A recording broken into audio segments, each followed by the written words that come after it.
السلام علیکم ورحمۃ اللہ وبرکاتہ۔ بسم اللہ والصلاۃ والسلام علی رسول اللہ، اما بعد۔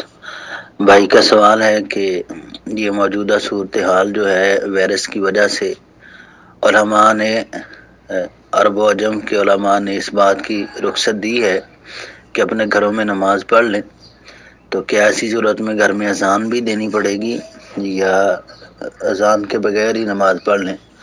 تو پیارے محترم بھائی، اگر تو آپ ایسے علاقے میں ہیں جہاں آپ کو اذان سنائی دیتی ہے تو پھر اذان پڑھنے کی کوئی ضرورت نہیں۔ آپ کے علاقے میں جو مسجد ہے وہاں پہ اذان ہو جائے تو بس آپ اسی اذان پہ اپنی نماز ادا کر لیں۔ اگر آپ کسی ایسی جگہ پہ ہیں جہاں پہ اذان کی آواز نہیں آتی تو پھر بہتر ہے کہ پہلے اذان پڑھیں، پھر اس کے بعد یعنی کہ نماز۔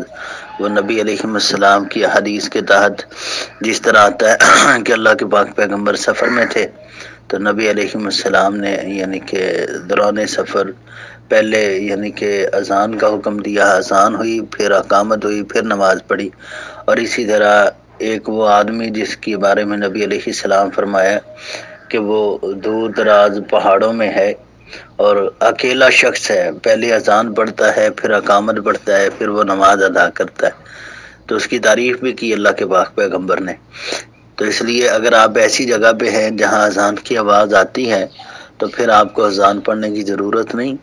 تو اگر اذان کی آواز نہیں آتی تو پھر بہتر ہے کہ آپ پہلے اذان پڑھیں، پھر اس کے بعد نماز پڑھیں۔